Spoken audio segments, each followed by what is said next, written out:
My guest today, he has made so many songs that are a part of the soundtrack of our lives. He's the leader of the Killers. Brandon Flowers, how are you, my man? Great, how are you? I'm good, buddy. I'm good. I want to talk to you about Oasis for the next couple minutes, but I know you got some Killers things going on, so we should get to that first. We could talk about Oasis. We can always talk about Oasis.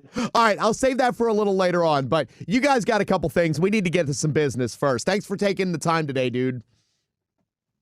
Thanks. Anytime. So let's go back a couple weeks. Mad Cool Festival. You guys are out there. You got a huge crowd, thousands and thousands of people. I was kind of surprised that's the place you debuted the new song Boy, because it's like, well, I would figure it may have been a smaller show, but no, why not? Let's get it out there with everyone there. Were you nervous? Were there jitters? Or was it like, nope, we're ready to go. Let's do this?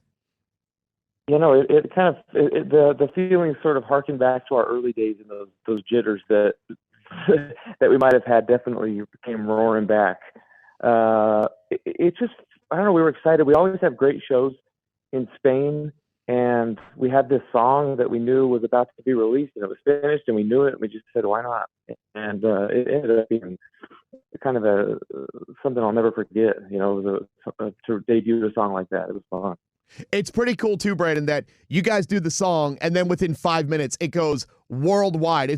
It amazes me how things go that fast now. And you guys had to think like, all right, if we're going to get it out to this crowd, the rest of the crowd's going to have it too. Yeah, I mean, it's kind of the Wild West now, and everything is changed so drastically since when we first were signed in 2003. But yeah, I mean, it was an exercise, and it was fun. Do you ever feel the pressure? Like, do you guys feel like, are we putting out things fast enough, or are we keeping up with the pace, or do you have to purposely slow yourselves down, just take it one step at a time? Because we have all this music we made, but we gotta do it step by step here. Yeah, I mean, we're still sort of in that world of, it's a little bit old school way of thinking of, wanting to make a great record and have a cohesive album and things like that. Whereas it's maybe, I guess the industry may be gearing more towards, just singles and being able to release what you want when you want. And, that's an amazing thing. And there's something to be said for that. But yeah, we did that. This was the most non-traditional thing we've probably done by, just releasing a song, not having the record done yet, but we're just going to take it as it comes, and there will be a record. It'll probably be in 2023. Well, let's get into Boy for a minute then, Brandon, because you said it's a message for young you and for your kids and for all restless teenagers and everyone that's having those dreams of escaping and doing things. And we're all overanalyzing stuff when we're at that age. But, like, it needs to be said. Take a breath, focus, and you'll find those things, those good things in your life. Those are the paths you need to follow. I thought that was cool that you got that message in the song. Yeah, it's not something that you typically hear in a pop song or a rock song, I guess. But yeah, it was something that I felt like I wanted to get off my chest. And you worry so much about those formative years and what you think it's the end, and there's just so much more to life than that, and it's coming, and so much good that could be coming at you, and it's so much pressure to fit in and popularity and Instagram now and TikTok, and it's just added a whole new weight to these kids, I think.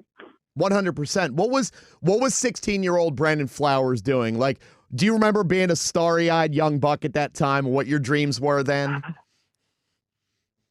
Yeah, I wasn't. The thing that was forefront of my mind was getting out of the town that I was living in, and sort of getting back to Las Vegas, because I felt, I was born there in the desert, and I felt drawn back and pulled back, and I just couldn't wait to get back. And eventually, my parents let me go at 16 back to Las Vegas.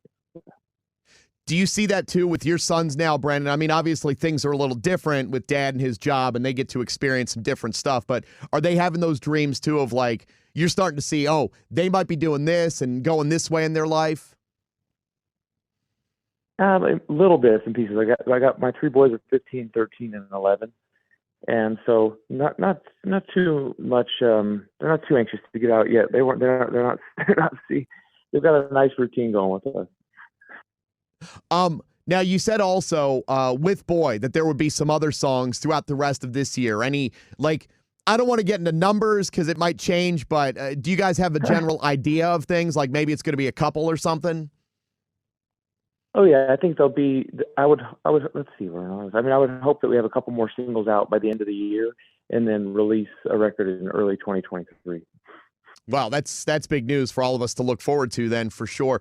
We're talking with Brandon Flowers for a few minutes. The Killers just put out the new song Boy, and you guys are also about to start the North American tour, kicking it off in a couple days in Vancouver and then wrapping it up in DC. Brandon, I hope you're ready for everyone to get loud because we've been waiting for this tour for a long time. We've held on to tickets for quite a while for this. Yeah. Hey, so have we.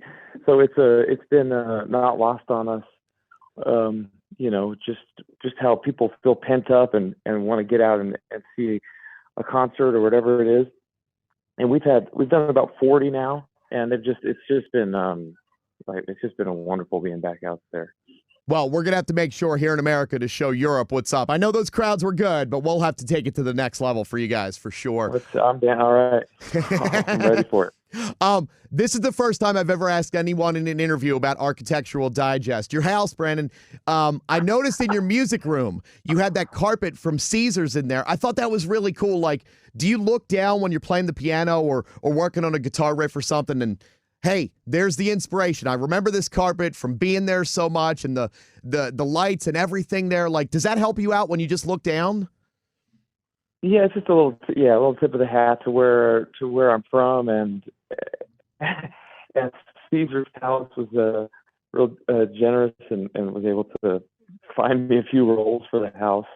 Yeah, I think it's just we kind of left for my wife and kids. My wife needed a change of pace, and so that's one thing that I got to do is hold on to a little bit of Caesar's Palace.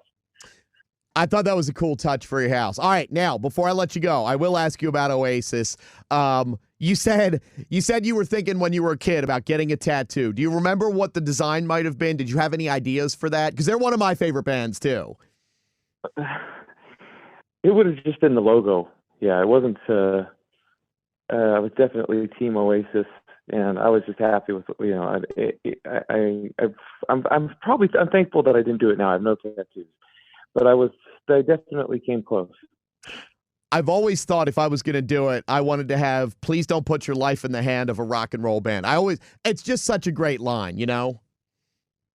That's a good line, yeah. Yeah. I mean, they were a huge influence on me, and I know a lot of other people. And it sucks that they aren't still doing it, but you're still getting Noel shows and Liam shows.